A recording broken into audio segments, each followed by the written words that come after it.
Hey folks, Andrew Bailie here. Today's tutorial is going to be all about pentatonics, specifically where and when to switch from major pentatonic to minor pentatonic and vice versa.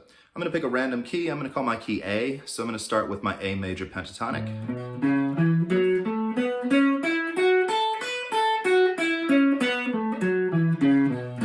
I want to know my scale degrees here, okay? So if you know this just as a shape, you want to dig in and learn the notes, learn how they, learn the context in the keys. So I end up with A, B, C sharp, E, F sharp, and A. Okay, so that ends up being 1, 2, 3, 5, I've skipped over 4, 6, skip the 7 and go right to 1. So 1, 2, 3, 5, 6, 1. And then it repeats. Now they're called pentatonic scales because they are a 5-note scale, 5 notes to the root.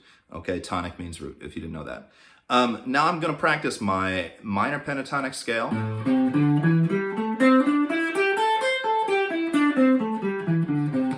All in fifth position here in the key of A. So I analyze that. I have A, C natural, D, E, G, and then I'm back to A. So in context, that's 1, minor 3, 4, 5, minor 7, 1. So I don't have a 2, I don't have a 6.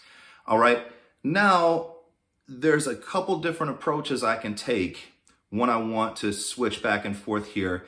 And specifically, I'm going to be looking at playing my A dominant, or that's an A7, to D dominant, or D, in this case it's a D9. I can play D7, I can play D13, same thing with the A, that's A7, A9, A13. It's all the same as long as it's a dominant chord. In other words, it's got a major third and a minor 7, okay? So when I play my major pentatonic scale, sometimes it's fun to also add in the minor third as kind of a passing note. So I get this. I can even make less of an emphasis on it. I can play something like, okay, so all I did there, I played start on the minor third and a hammer to the major third, 5, 6, 1, back to the 6, 5, hammer from minor to major third, and then I'm back to 1. That's kind of a pretty standard lick to play using that major pentatonic. So I can play something in my major pentatonic, and then when I switch to my minor pentatonic, it means that I've gone to my 4 chord, okay? And why is that? It's because the C natural, which is the minor third in the key of A, is also the minor 7 in the key of D. So if I have a dominant chord starting on D, I know that I need a major third minor 7. I know that I need F sharp and I need C natural, okay? And that makes up that tonality when I combine it with the D there.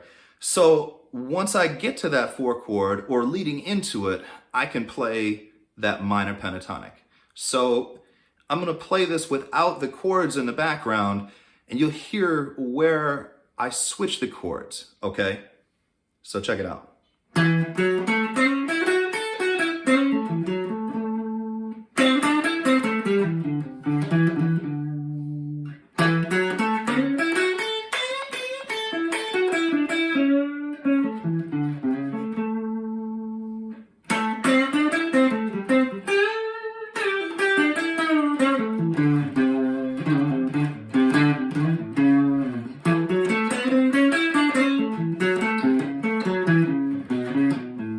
So you get the idea.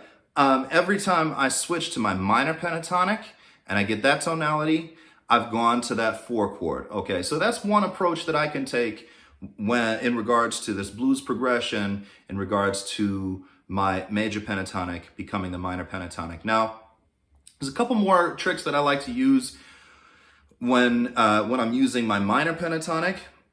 Sometimes I'll use the major 6 instead of the 7 when I'm just kind of playing through it. Sometimes that sounds kind of cooler.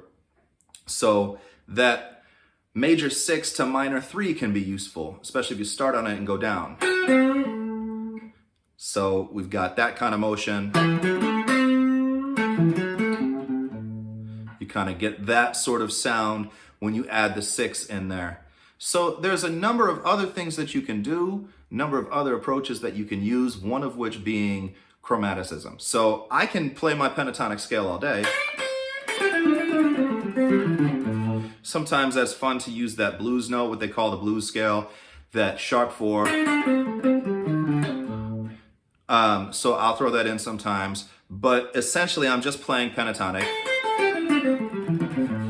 But it also can help to use that chromaticism. So noticed I used chromatic from the 3 down to the 1. It's all about the target note. Play the right note at the right time. So 3, 4.